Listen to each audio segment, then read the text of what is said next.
வணக்கம். இந்த நிகழ்ச்சியை உங்களுக்கு தொகுத்து வழங்குவது உங்கள் சுபாஷ் பாலகிருஷ்ணன். இன்றைக்கி நம்ம பேச போகிறது துலாம் ராசி. காலபுருஷனுடைய 7ஆம் வீடு. கடினமான உழைப்பாளி ஒருத்தங்க இருப்பாங்க 12 ராசியில் அப்படின்னா துலாம். அதிகமாக ரொமான்ஸ், காதல் விரும்பக்கூடிய ராசி துலாம். கேளிக்கைகள், சினிமா துறை, கலைத்துறை, பத்திரிகை துறை, ஊடகத்துறை இதில் இருக்கக்கூடிய நண்பர்கள் துலாம். அதிகமாக கலை மீது நாட்டம் உடையவர்கள், எளிதில் மற்றவர்களால் கவரப்படக்கூடியவர்கள். இந்த துலாம் ராசி அன்பர்களுக்கு பொதுவில் குரு பகவான் ஆக மாட்டார். ஏன்னா அவர் ருணரோகஸ்தானம்னு சொல்லக்கூடிய எதிரியை குறிப்ப அந்த இடத்துல வர்றார்.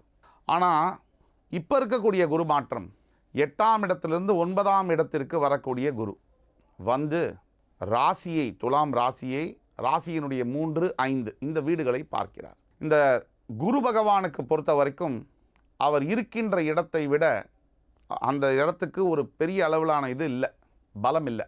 அவர் பார்க்கின்ற பார்வைக்கு தான் அதிகப்படியான பலம் உண்டு. அந்த அடிப்படையில் குரு பகவான் பார்க்கக்கூடிய துலாம் ராசி, இந்த துலாம் ராசி ராசியை குரு பார்த்துட்டா எண்ணற்ற யோகங்கள், பெரிய யோகங்கள், ராஜாதி ராஜ யோகங்கள் இதெல்லாம் வரும் அப்படின்னா அது 100%.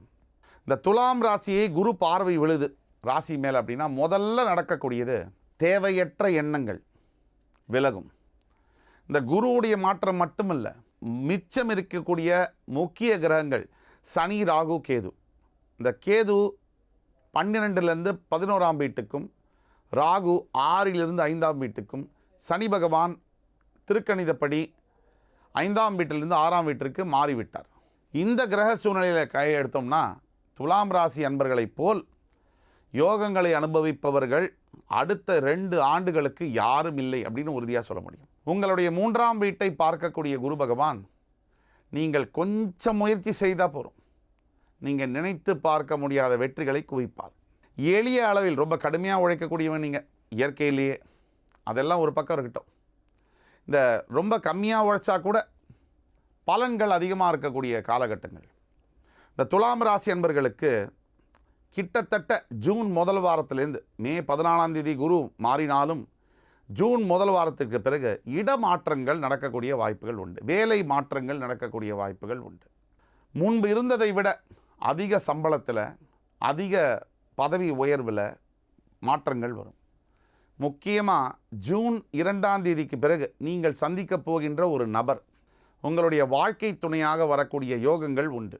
அதே மாதிரி கணவன் மனைவி பிரிந்திருக்கக்கூடியவர்கள் ஒன்றாக ஜூன் 2ற்கு பிறகு சேரக்கூடிய தன்மைகள் உண்டு. இந்த துலாம் ராசி அன்பர்களுடைய குழந்தைகளுடைய பிரச்சனை, உங்களுடைய 5ஆம் வீட்டை குரு பார்க்கும் பொழுது உங்களுடைய குழந்தைகளுடைய வாழ்க்கையில் பெரிய மாற்றங்களை நீங்கள் நிதர்சனமாக பார்க்க முடியும். ஒட்டுமொத்த துலாம் ராசி அன்பர்களும் செய்ய வேண்டியது, ஒவ்வொரு வியாழக்கிழமை தோறும் பல பேர் ராகவேந்திர சுவாமிக்கு குருவாக நினச்சிருப்பீங்க, ஆஞ்சநேய சுவாமியை குருவாக நினச்சிருப்பீங்க. உங்களுக்கு யாரை குருவாக நீங்கள் நினச்சிருக்கீங்களோ அந்த மனசார இருக்கக்கூடிய குருவுக்கு பிரார்த்தனை செய்து தர்ம காரியங்களில் ஈடுபட வேண்டும். உங்களுடைய செயல்கள் பணமாகத்தான் இருக்கணுங்கிற அவசியம் இல்லை. நீங்கள் செய்யக்கூடிய சின்ன சின்ன வேலை கூட யாராவது ஒருத்தருக்கு கல்வியிலையோ வாழ்க்கையிலையோ வேலை வாங்கி தரதுலையோ ஏதோ ஒரு சின்ன உதவி செய்தாலும் கூட உங்களுடைய வாழ்க்கையில் அது பெரிய மாற்றத்தை கொண்டு வரும். இந்த நிகழ்ச்சி உங்களுக்கு பிடிச்சிருக்கும்னு நம்புகிறோம். அடுத்து வரும் நிகழ்ச்சியில் உங்கள் அத்துணை பேரையும் சந்திக்கும் வரை உங்களிடமிருந்து விடைபெறுவது உங்கள் சுபாஷ் பாலகிருஷ்ணன். நன்றி, வணக்கம், வாழ்க வளமுடன்.